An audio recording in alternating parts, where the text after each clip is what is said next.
Okay, this is going to be the video lesson for the fourth and final lesson of Unit 3 for pre-calculus, okay? I want to factor and solve, all right? So we're going to do that. I'd like to do these two questions.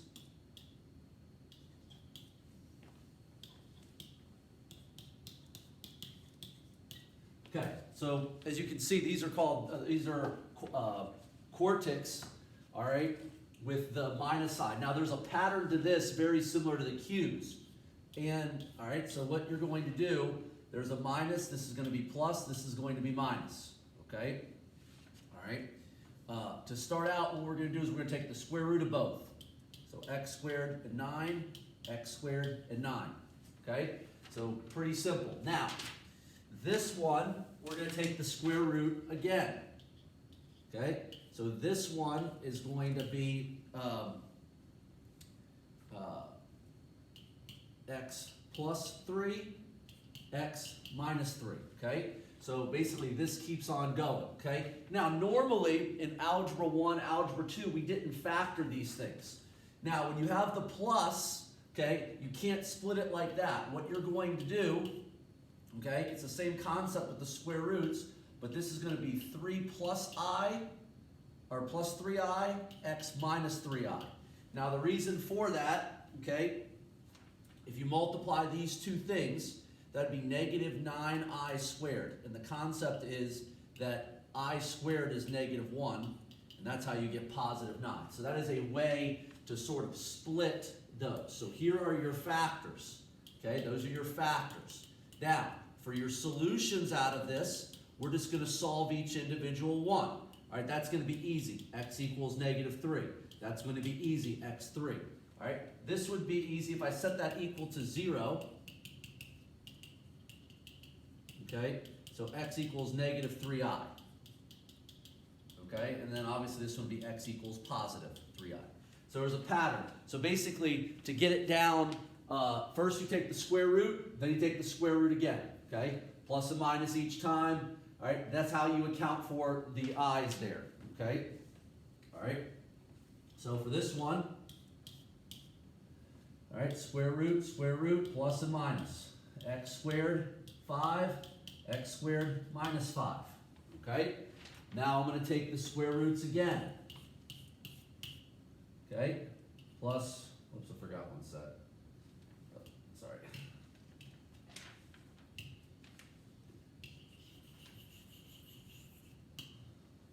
Okay. All right.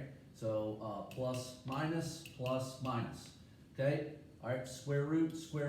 Okay. Square root of x squared would be x. Square root of 5 would just be 5. Square root of 5. So this would be x plus square root of 5. X minus square root of 5. Okay. Now, when you get to this one, all you got to do, x, I'm going to put an I in front of the square root and an I in front of the square root.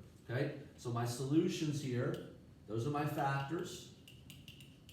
My solutions are x equals negative I square root of 5. This one would be x equals I square root of 5. This one would be x equals negative square root of 5. And that one will be x equals positive square root of 5. Remember, it's always the opposite sides. Okay? So I would like you guys to work on these two questions. Solve factors and solutions. Okay. All right, factors and solutions. So go ahead and pause your video, okay, and now you can go ahead and work on those. Okay. So the quartics, we're going to start by taking the square roots. Okay. Whoops, sorry.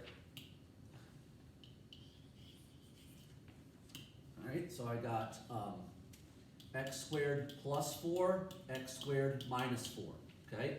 Then I'm going to separate, I'm going to take the square roots again from these, okay? So I got 1, 2, 3, and 4. So this would be, I'm going to do this one first, x plus, x minus, square root of 4 would be 2, and 2, okay?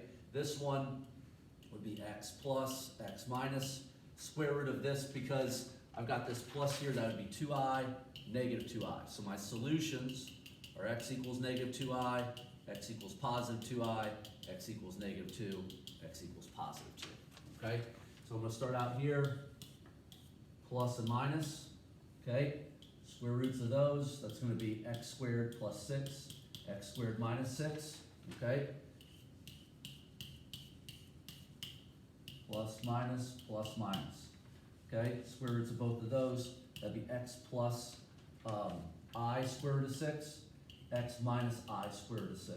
This would be x square root of 6. This would be x minus square root of 6. Okay, so my solutions out of this are x equals negative I square root of 6, x equals I square root of 6, x equals negative square root of 6, x equals square root of 6. Okay? All right? Let's move on to the next thing. Okay? All right? Write the factored equation of factored form equation of a polynomial with zeros at x equals negative 3, multiplicity of 2, and x equals 3 plus I. Okay? All right, we're going to do a couple. I'm going to do 2 of these, and then I'm going to give you guys one to try on your own. Okay? All right? Now, this is pretty easy. Okay? Multiplicity of 2 just means that.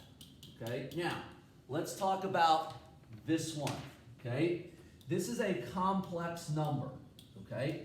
And the idea behind a complex number is it has a conjugate. And what that means is the only, so basically it has so basically conjugate is a pair. Okay, so it's got one that's got this, and then the other one, the only difference is this changes. So these two signs are, as you can see, are opposite. Now, what makes this tricky is how do I write that as a factor? Okay, now what I would do is I would bring back this 3 by subtracting, and I would bring back this I by subtracting. So this is what I would have. Okay, and that's what that would be as a factor. If I do this one, if I move this one back, it would be subtracting. If I move this one back, it would be adding. Okay, so what I got is this would be the other factor. Okay, so now, I got to basically multiply these together. And to do so, I'm going to use a big box. And I'm going to explain how this box works. Okay? I'm going to put x minus 3 minus I, x minus 3 plus I. Okay? It does not matter which side you decide to do those on. So now all I'm doing is multiplying. X times x is x squared. Negative 3 times x is negative 3x. I times x would be positive ix. X times negative 3 would be negative 3x. Negative 3 times negative 3 would be 9. I times negative 3 would be negative 3i. X times this would be negative ix. Negative 3 times that would be positive 3i. I times negative I would be negative I squared. Okay? Now, let me talk about the I squared. So I got a negative here. I squared is the same as negative 1. So if I put that in, a negative and a negative turns this box into a positive 1. Okay? So what I'm going to do is I'm going to combine the like terms. Now I don't have any other x squareds. Okay, so that's going to go on my final answer there. All right, so I've gotten that box taken care of. I got negative 3x and negative 3x. This would combine to negative 6x. So I've done those two. Okay? This ix and this one, as you can see, they are the same, so those two are going to eliminate here. Negative 3i, positive 3i, those two would eliminate. Then I got 9 and 1, which would combine to 10. So this would be my factored form of that polynomial, okay? So we're going to do another one, all right? So basically what you have to do is make the conjugate, okay? So make your conjugate move the terms back over with x, okay, and then use this 3 by 3 box, okay, to help you figure it out. All right, so we're going to write the factored form. Factored form equation, okay, and we're going to say x equals 2, multiplicity of 2, and x equals 4 plus I. Okay? All right, so I already know that that's a pretty easy conversion to a factor. Okay, I got to figure out what this is. So what I want to do, this has a conjugate of 4 minus I. Now I want to bring these terms back over. Now very simply, if it's positive 4 on this side, it would be negative. If it's positive I, it would be negative. So what this would be, if I brought that back over, would be this. Okay? If I brought this back over, that'd be x minus 4 with a plus I. So what I want to do is I want to multiply these. Okay? So big box here. Okay? I put I minus 4 minus I, x minus 4 plus I. Okay? Doesn't matter which side you do this with. X times x is x squared. Negative 4 times x is negative 4x. X times I is ix. Okay? X times that's negative 4x. Negative 4 times negative 4 is 16. I times negative 4 is negative 4i. X times that would be negative ix. Negative 4 times this would be positive 4i. I times negative I would be negative I squared. Okay? All right, so we know that that would be negative times negative 1, which is just this box area is positive 1. So let's look to combine. The x squareds doesn't have a like term. Okay? These two would combine. Negative 4 minus 4 would be negative 8. Okay? This and this cancel each other out. This and this cancel each other out. I got 16 and 1 gives me 17. Okay? All right? So what I would like you to do is I would like you to find the factored, okay, factored form equation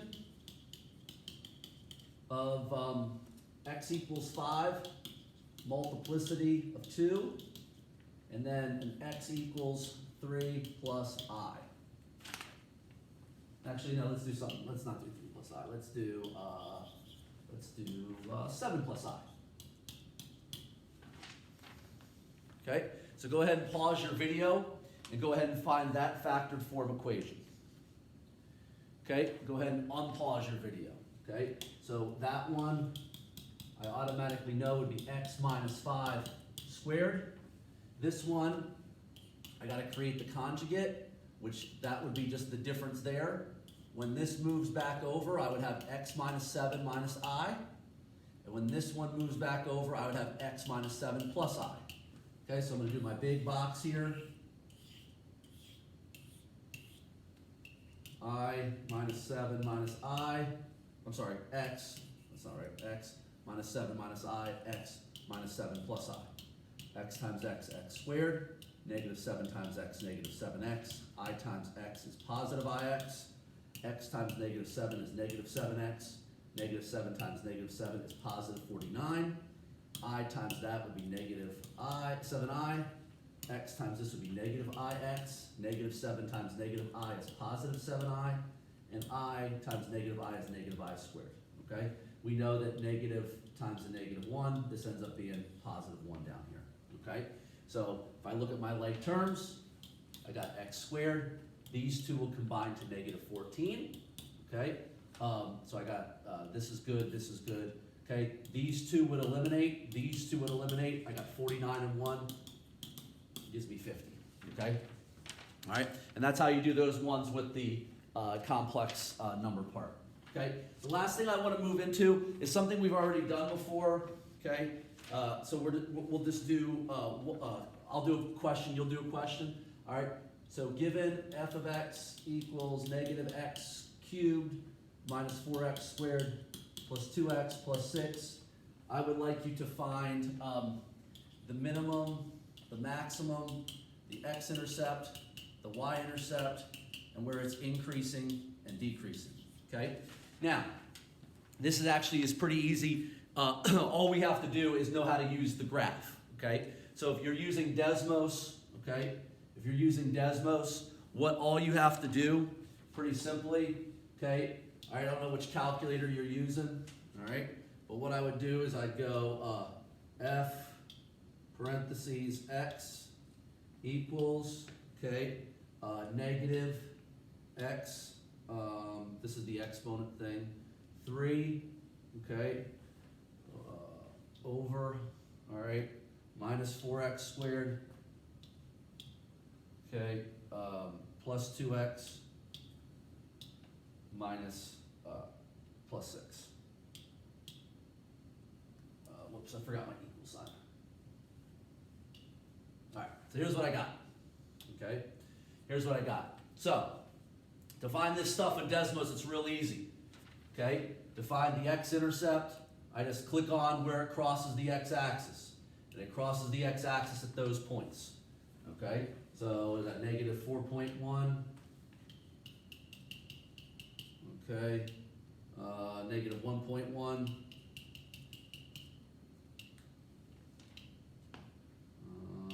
And 1.2. All right, that's pretty easy, okay? In Desmos, it's also easy to find the y-intercept. Just click where the y-intercept is and it tells me it is 6. Okay? The minimum and maximums are pretty easy. All I'm doing is figuring out these points at the top and the bottom. So I got negative 2.8, negative 9.05, negative 8, negative 9.05. I'm not picky on the decimals, all right? Approximations are fine. Okay, go up to here, click that, 0.23, 6.2.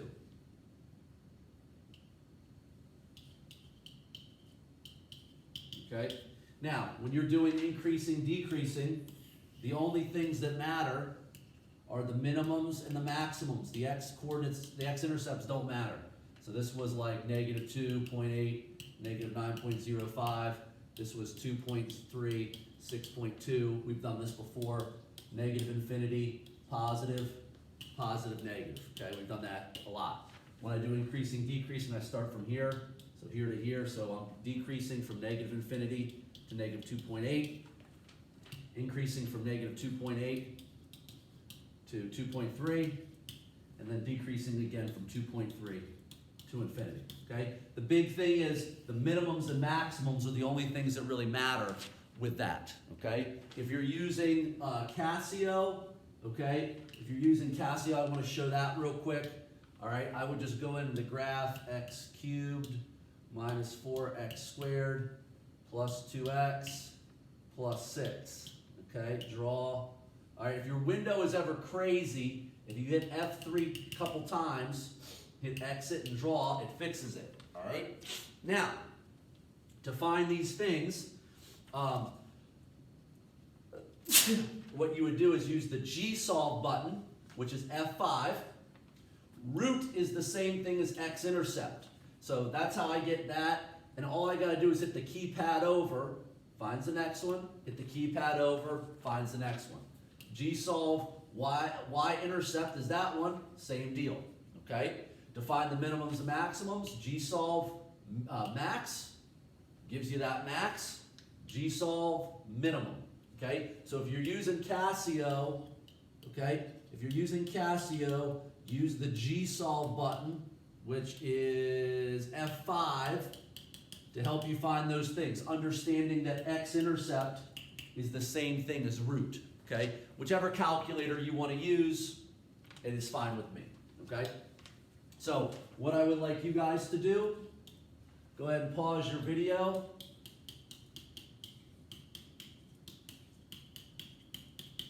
Okay, I want you to find the minimum, maximum, x-intercept, y-intercept, increasing, and decreasing. So go ahead and pause your video and go ahead and use your calculator of your choice. All right, I would use Casio or Desmos. I wouldn't mess around with TI. I think those other calculators are a little bit better. So go ahead and pause your video and then we'll go ahead and work on that, okay? Let's start with the Casio this time.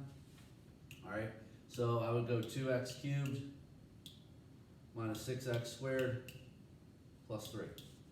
Draw. This is what I get. Okay. G solve. I'm going to get my roots here. One root is negative 0.64. Okay. My other root is 0.83. And my other root is 2.1. Okay, nothing complicated there. G solve y-intercept tells me my y-intercept is 3. Okay. G solve max tells me my max is also 0.3. Okay. And then G solve minimum 2, negative 2.5. Or 2, sorry, 2, negative 5, right? Yeah. Okay. So when I do my graph, I make a rough sketch. Okay. All right. Rough sketch doesn't really have to be overly that accurate. Okay. 2, negative 5. 0, 3. Once again, all I care about are the minimums and maximums. I can label this arrow as negative, negative. Label this arrow as positive, positive. Okay? So start from here. Okay, from here to here. That's an increase from negative infinity to 0. Decrease from 0 to 2. And increase from 2 to infinity. You guys have done pretty well with that. Okay? If you wanted to do it with the Desmos, you just go into here, all right, put my function f parentheses x, close them, equals, okay, 2x, that's the thing for for the other exponent, all right, minus 6x squared plus 3. All right, you can find all that same stuff. Click on those, that's how you get the x-intercept. Click on that, that's the y-intercept and the max. Click on that, it gives you the other one, okay? Desmos a little bit easier as far as that goes, okay? So that's the last lesson in Unit 3.